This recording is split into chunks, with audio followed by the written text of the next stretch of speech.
Hello बच्चों, let's see the question. The question is which one of the following symbols and its representation used in human pedigree analysis is correct? यहाँ पे बोल रहा है इनमें से कौन सा सिंबल और representation which is used in human pedigree analysis वो यहाँ पे करेक्ट है. हमें यहाँ पे ABCD 4 ऑप्शंस दे रखा है. तो यहाँ पे हम लोग सबसे पहले ये समझते हैं कि ये पेडिग्री एनालिसिस होता क्या है.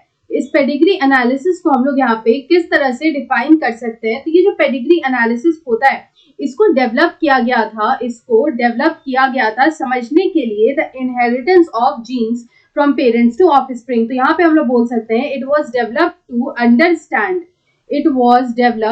To understand the inheritance pattern, या फिर हम लोग बोल सकते हैं it was developed to understand the inheritance of genes from parents to offspring.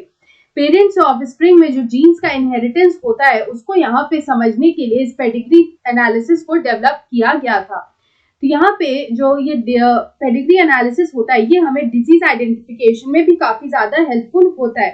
तो यहाँ पे अगर हम लोग देखें तो कौन कौन सा जो सिंबल्स है वो यहाँ पे करेक्ट हमें देता है पेडिग्री एनालिसिस में. तो पहला जो हमारा सिंबल है वो है ये जो सिंबल है ये यहाँ पे शो करता है marriage between relatives. It shows marriage between relatives के बीच में जो मैरिज होता है उसको हम लोग यहाँ पे इस सिंबल से शो करते हैं. It shows the marriage between relatives. उसके बाद यहाँ पे जो बी दे रखा है वो है यहाँ पे अनअफेक्टेड मेल का. तो अनअफेक्टेड मेल को हम लोग यहाँ पे इससे जो है रिप्रेजेंट करते हैं. This is an unaffected male. यहाँ पे जो हमारा सी ऑप्शन दे रखा है वो है अनअफेक्टेड फीमेल. तो अनअफेक्टेड फीमेल हम लोग इससे रिप्रेजेंट करते हैं. This is unaffected female. और लास्ट हमारा दे रखा है अनअफेक्टेड, यहाँ पे दे रखा है अफेक्टेड मेल.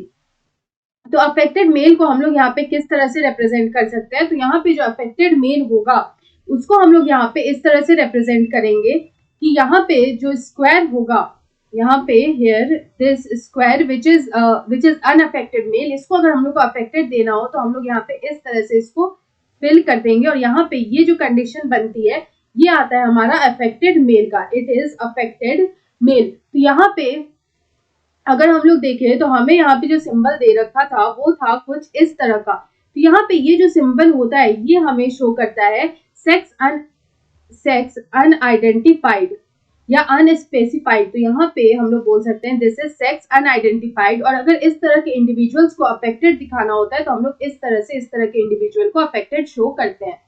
तो यहाँ पे इसको हम लोग बोलते हैं just affected individuals, they are called only affected individuals. तो यहाँ पे अगर हम लोग देखें तो यहाँ पे इस क्वेश्चन का जो करेक्ट आंसर होगा तो हमारा जो फर्स्ट मैच है सिर्फ वही यहाँ पे करेक्ट दे रखा है. मेटिंग बिटवीन रिलेटिव्स जो है वो यहाँ पे करेक्ट रिप्रेजेंटेशन उसका शो किया गया है.